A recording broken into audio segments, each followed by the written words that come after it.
Hey everyone, Eggman here with another video, and with the release of the first set of One Piece Romance Dawn right around the corner in Japan, it should be like tomorrow as of this video releasing. I did want to do an overview of just the leaders. We're probably going to go over more of the cards specifically and make some decks with some of these leaders, but I want to go over just my initial thoughts of each one of these leaders since we do have this full set, as well as if you guys want to message in the comments the leader you want me to build decks for first and the ones that you guys are most excited for. We'll make sure to do that in the next couple of weeks of just videos as well as playtesting sessions. I'm going to be making some of these Romance Dawn kind of characters and builds and stuff. So we're just going to start off here with the first one here. And also each color has one kind of just mono color, and then there are four multicolored ones. There are two red-green ones as well as two blue-purple ones as well. So just to kind of gauge what the card pool is looking like. So first we just have the Zoro. It's just Dawn times 1, your turn. All of your characters gain plus 1k power.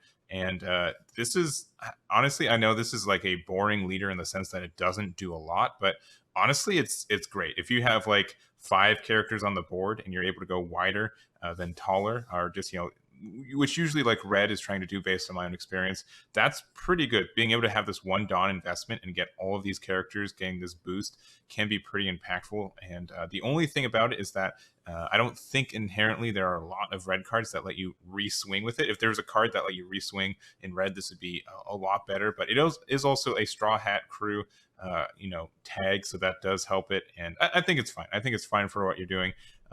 Being able to essentially, like, if you have 5 characters out, it maxes out of like for one Dawn, you get to give a 5k boost to your field.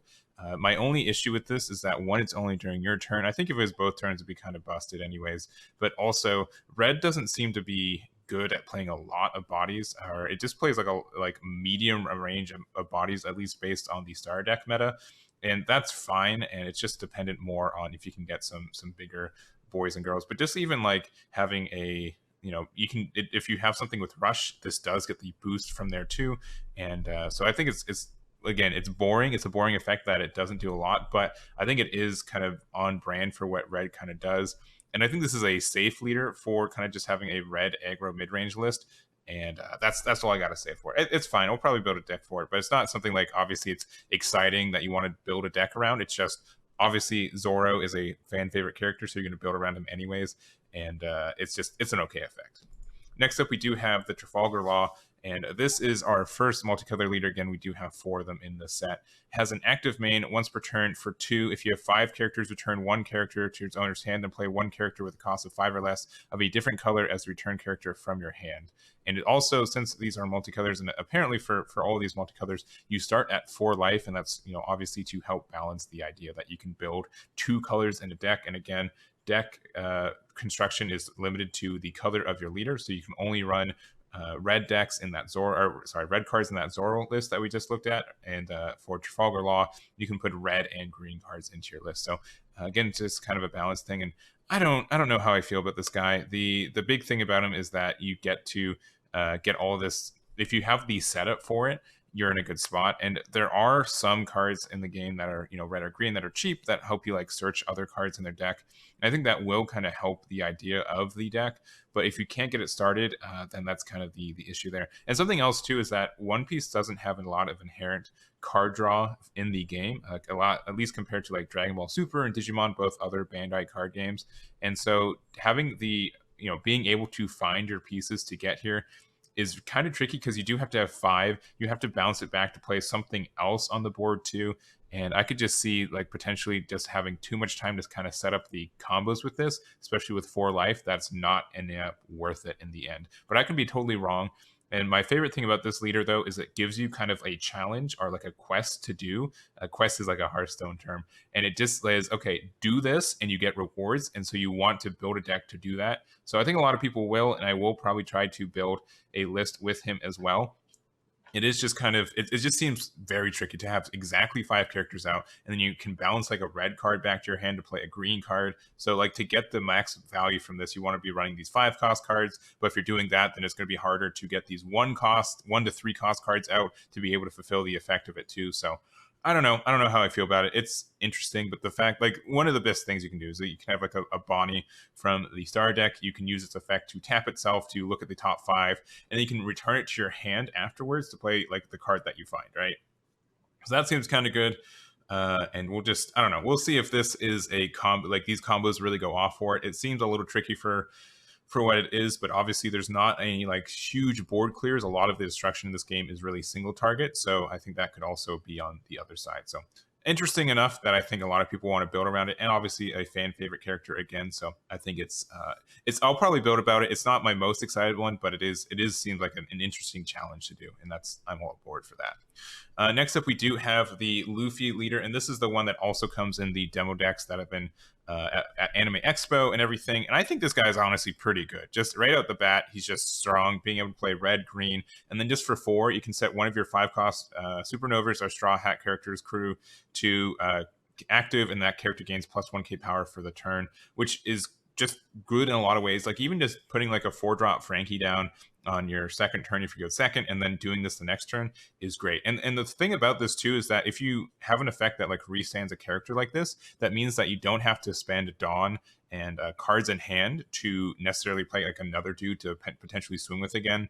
So I think this is a good effect for if you're able to do it. And something else that's in this game is that if you have something that restands, it just means you get to double down on your Dawn investment as well. So if you had 2 Dawn on your Frankie and then you restand it, it's like you had 4 Dawn on it, or 5, because you also get the 1k boost. So you get to have like an 8k swing, and then after that a 9k swing, and that just for 6 Dawn after playing a Frankie the turn before. So I think there are some cool ways to do this, and I think there's obviously a lot of good red and green cards to take advantage of this multicolor leader too. So of the two, I think this one is better right out the box, but again, I would need to do some more testing with Law to see if the combo with him is worth it. But this just seems really strong to be able to restand a character is absurdly strong in a game like this. So I think this one's going to see some play as well right out the gate.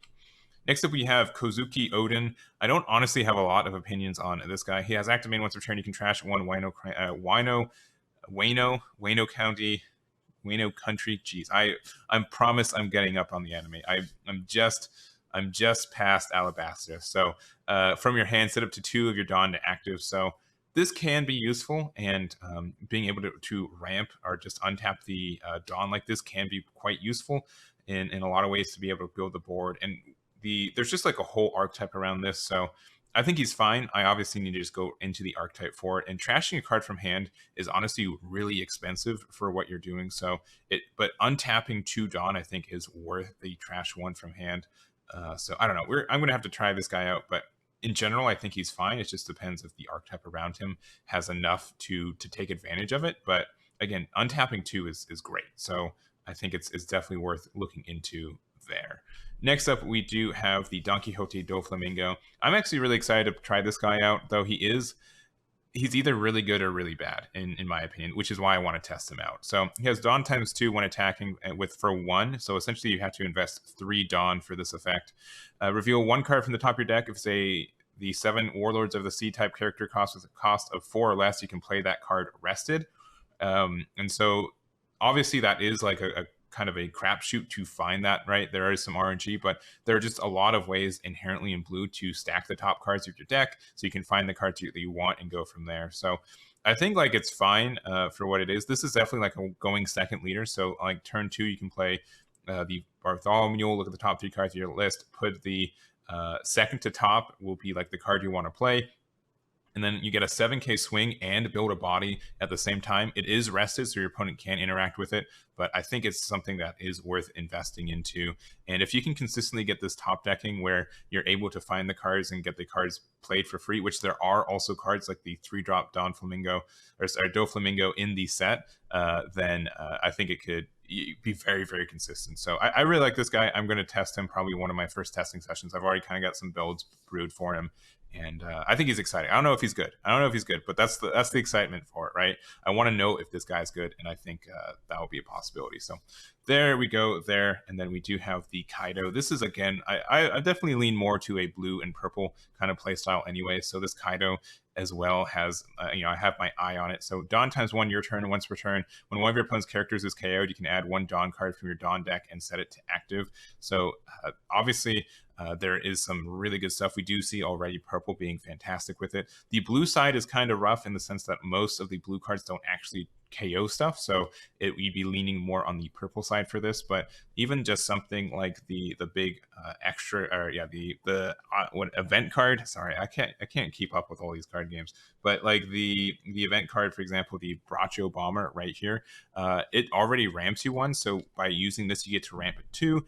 And just being able to reward you for doing more control stuff, and especially when you're in a 4-life leader. And blue and purple are kind of leaning towards the more control side anyways. I think this is I really want to play this leader too. He's really caught my eye, so I think he's really exciting, and to be able to have a multicolored leader again so early into this card game, I think is really cool. So next up, we do have the Crocodile leader as well. Just Dawn ×1, when you activate an event, you may draw 1 if you have 4 or less cards in your hand and you haven't drawn a card using this leader's effect during this turn. It's really interesting that this isn't a once per turn, but I'm guessing it's just so like if you had 5 cards in hand and then you activated an event card and then you had 4 cards and putting you down to 4 afterwards, and then you play another one, you can draw a card. But that's the sense. You just get to play this once per turn. But the card draw is really nice, and blue, that's kind of one of blue's identities in a lot of ways. Being purple does mean like you do get cards like the Bracho Bomber that does get the ramp for you too, and being able to ramp, and then not only pretty much like the archetype for blue too is to play a lot of these event cards as well as these event cards. There are some cards that give you benefits for it, so this is definitely kind of more of like a hand control or like hand advantage list, and I think that's really cool. It can be moderately bricky too, but I'm excited to try this guy out as well. So I think I'm a little bit more excited at Kaido, and Doflamingo is probably the one I'm going to build the most. I want to play the most from here, but Crocodile is a close third for me. And then lastly, we have this King leader, and I think this one's just straight bad. I'll say it. This is just your turn if you have 10 Dawn cards on your field. All of your opponent's characters have minus 10k power. And I would need clarification if this means that your Dawn area is part of the field, which means that or do you just have to have like all 10 Dawn like underneath your leader, or like underneath cards that are on like the field area, not including the Dawn area? Because I mean, obviously that would be strictly worse. If that's the case, this is like I don't feel like this is playable. But like, and it only makes your opponent's characters have minus 1k, so it doesn't give your opponent's leader the minus 1k, which is unfortunate.